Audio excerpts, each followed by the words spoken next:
حضرت ابو کبشہ عمرو بن سعد الانماری رضی اللہ تعالیٰ عنہ سے روایت ہے کہ انہوں نے رسول اللہ صلی اللہ علیہ وسلم کو فرماتے ہوئے سنا کہ میں 3 باتوں پر قسم کھاتا ہوں اور ایک بات تمہیں بتاتا ہوں، اسے یاد رکھو کہ کسی بندے کا مال صدقہ کرنے سے کم نہیں ہوتا، اور جس پر ظلم کیا جائے وہ اس پہ صبر کرے تو اللہ تعالیٰ ضرور اس کی عزت میں اضافہ فرماتا ہے، اور جو شخص مانگنے کا دروازہ کھولتا ہے تو اللہ تعالیٰ اس پر فقر اور محتاجی کا دروازہ کھول دیتا ہے۔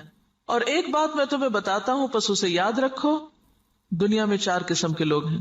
ایک وہ بندہ جسے اللہ نے مال اور علم عطا کیا، پھر وہ ان کے بارے میں اللہ سے ڈرتا ہے اور رشتہ داروں سے حسن سلوک کرتا ہے، اور ان میں جو اللہ کا حق ہے اسے پہچانتا ہے، اور یہ شخص جنت کے سب سے افضل درجوں میں ہوگا، بہت اونچا۔ اور وہ بندہ جسے اللہ نے علم تو دیا مگر مال نہیں دیا، بس وہ سچی نیت رکھتا ہے اور کہتا ہے اگر میرے پاس مال ہوتا تو یقیناً میں بھی فلاں آدمی کی طرح عمل کرتا، اور فلاں سے مراد اس کی اوپر والی کیٹیگری ہے کہ جس شخص کو اللہ نے مال اور علم دونوں دیے، بس اس کی نیت یہ ہے تو اس کا اور پہلے شخص کا اجر برابر ہے، وہ بھی درجوں کے اعتبار سے قیامت کے دن بلند ترین درجوں میں ہوگا۔ اور وہ بندہ جسے اللہ نے مال دیا اور علم نہیں دیا، بس وہ بغیر علم کے اندھا دھند طریقے سے خرچ کرتا ہے، اس کے بارے میں نہ اپنے رب سے ڈرتا ہے، نہ رشتہ داروں کے حقوق ادا کرتا ہے، اور نہ اللہ کا کوئی حق اس میں پہچانتا ہے، نہ اللہ کا حق دیتا نہ بندوں کا، تو یہ سب سے بدترین منزلت پر ہے۔ اور وہ بندہ نہیں عطا کیا اس کو اللہ نے مال اور نہ علم، تو وہ کہتا ہے اگر میرے پاس مال ہوتا تو یقیناً میں بھی فلاں آدمی کی طرح عمل کرتا، اور فلاں سے مراد اس کی اوپر والی کیٹیگری ہے جو اپنا مال بے انتظامی سے اندھا دھند خرچ کر رہا ہے، بس اس کی نیت یہ ہے تو ان دونوں کا بوجھ برابر ہے۔ اب آپ یہاں دیکھیے کہ آپ صلی اللہ علیہ وسلم نے ساری دنیا کے لوگوں کو 4 حصوں میں بانٹ دیا۔ ایک وہ جس کے پاس مال بھی ہے اور علم بھی ہے، اور جس کو اللہ یہ 2 نعمتیں دے دے اس کی خوش قسمتی کا تو کیا ٹھکانا۔ وہ کیا کرتا ہے، مال کو اپنے علم کے ساتھ ایسی ایسی جگہوں پہ خرچ کرتا ہے جہاں سے وہ بہترین فائدے اٹھاتا ہے، یعنی درجہ یا اس کا اجر اور ثواب بہترین پاتا ہے۔ یہ بالکل ایسے ہی ہے کہ جیسے آپ دیکھیں ایک بالکل ان پڑھ تاجر ہوتا ہے جو نہ مارکیٹ کو جانتا ہے، نہ تجارت کے اصول قاعدے جانتا ہے، نہ اسے کوئی پتا ہے، اور وہ تجارت کرنے کھڑا ہو جاتا ہے، تو وہ مال کہاں لگائے گا، گواں بیٹھے گا، لاس کر لے گا۔ اور ایک وہ ہے جو پڑھا لکھا تاجر ہے، تجارت سے پہلے اس نے ایک ڈگری کی، یا ڈگری نہیں بھی کی تو ایک تجربہ حاصل کیا ہے، اور وہ مارکیٹ کو بھی جانتا ہے، حالات بھی جانتا ہے بہتر طور پر، اب وہ باقی سب سے آگے نکلتا چلا جائے گا، یعنی اس کا جو پروفٹ ریٹ ہے یا اس کا جو نفع کا جو مقام ہے وہ تو بہت آگے، وہ تو تھوڑے ہی عرصے میں بہت کچھ کما جائے گا، کیونکہ اس کو پتا ہے کہ مال کو کہاں لگانا ہے اور کیسے لگانا ہے۔ اس کے برعکس ناسمجھ شخص کچھ بھی نہیں کر سکے گا، مال ضائع کر دے گا۔ جیسے دنیا میں علم والے مال کو بہتر طور پر استعمال کرنا جانتے ہیں، اسی طرح دین کے علم کے ساتھ بھی انسان اپنے مال کی یا منی مینجمنٹ جو ہے اس کی بہترین حسن تدبیر کرتا ہے اور بہترین جگہوں پر خرچ کرتا ہے۔ مثلا بظاہر عام لوگوں کو وہ ایک چھوٹا سا کام نظر آتا ہے، یہ چھوٹی سی نیکی نظر آتی ہے، لیکن اس کے نزدیک وہ بہت بڑی نیکی ہوتی ہے اور وہ سوچ سمجھ کے خرچ کرتا ہے۔ ایسا شخص بعض اوقات چھوٹی چھوٹی نیکیوں سے بھی بہت بڑے درجے پاتا ہے، ذرے سے بھی وہ اجر عظیمہ کماتا ہے، اپنی اچھی نیت کی وجہ سے، اپنے اچھے طریقے کی وجہ سے، سمجھداری کی وجہ سے۔ تو نتیجہ کیا ہوگا، قیامت کے دن وہ اعلیٰ ترین مقام پر ہوگا۔ ایک دوسرا شخص ہے، اس کے پاس مال کوئی نہیں لیکن علم ہے، اس علم کی بنا پر وہ یہ سوچ رکھتا ہے کہ اگر کبھی میرے پاس بھی مال آیا تو میں بھی فلاں کی طرح کا، اس کو آئیڈیالائز کر رہا ہے، فلاں کی طرح نیکی کے کام کروں گا، اور یہ اس کی سچی نیت ہے۔ تو نیت کہتے ہیں پکے ارادے کو، نیت خوش خیالی کو نہیں کہتے، یا کسی خوش فہمی کا نام نیت نہیں ہوتا۔ ہم عام طور پر نیت کس کو قرار دیتے ہیں، بس ایک خیال آ جانا، وہ بڑی اچھی نیت ہے، اور تھوڑی دیر کے لیے خوش ہو جانا اپنی نیت سے۔ نہیں، نیت محض خیال نہیں، نیت کیا ہے، پکا ارادہ، سچا عزم۔ دنیا ادھر کی ادھر ہو جائے اور وہ شخص نہ بدلے، اس کی نیت نہ پھرے، اس کے ارادے نہ بدلیں، حالات کچھ بھی ہو اس کے ارادے نہ بدلیں۔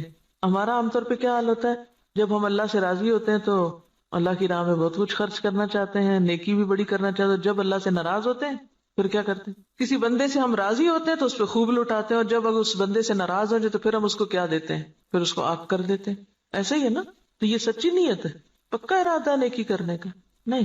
پکے ارادے والا کون ہوتا ہے؟ جو کسی کی تعریف، تنقید، حالات کے اچھے یا برے ہونے سے کوئی اثر قبول نہ کرے. جو اس نے نیکی کا ارادہ کیا تھا، ٹھانا تھا، وہ اس پہ جمع رہے کہ میں کسی کی باتوں میں آ کر اپنا کام چھوڑ دوں، کسی کے بہلانے سے، کسی اور دنیا کے حقیر فائدے کی خاطر میں اپنے مشن کو قربان کر دوں. نہیں، وہ احمق و بے وقوف شخص نہیں ہے کہ ایک ہوا کے جھونکے سے ادھر کو اڑ جائے اور دوسرا آیا تو ادھر اڑ جائے. وہ جم کے رہتا ہے اپنے مشن میں، اپنے سوچ میں، اپنے نیکی کا جو ارادہ اس نے کیا اس کو کوئی چیز متزلزل نہیں کرتی.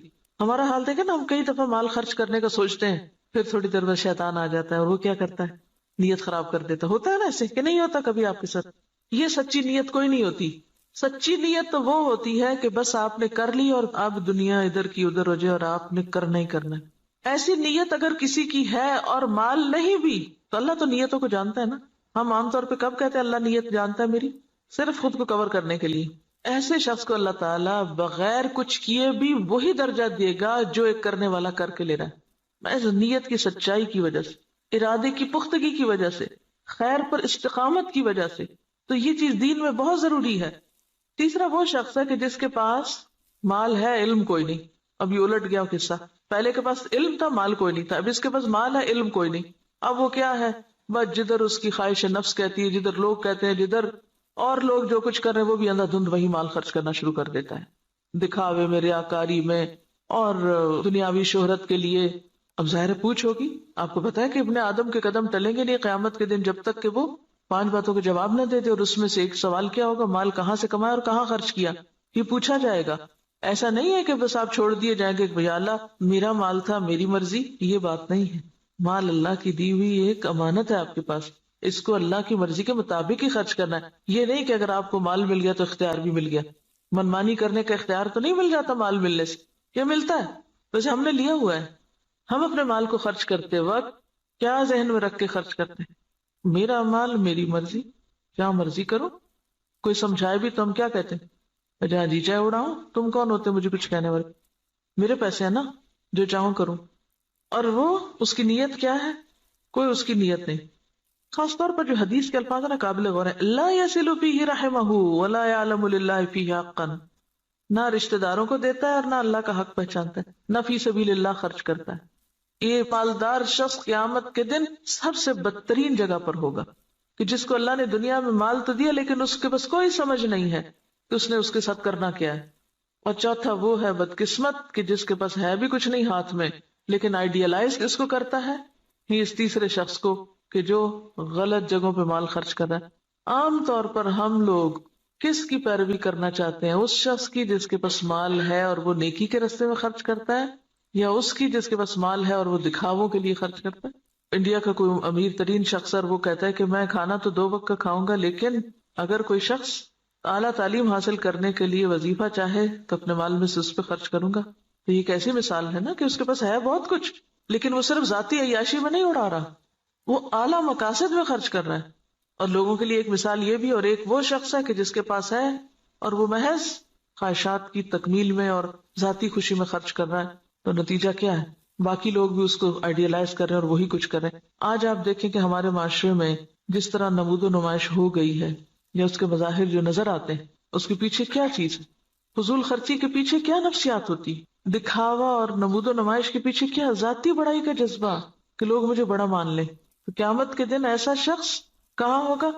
اخبث المنازل، اسفل سافلین، وہ سب سے نیچے ہوگا کیونکہ اس نے اللہ کی نعمت کا غلط استعمال کیا.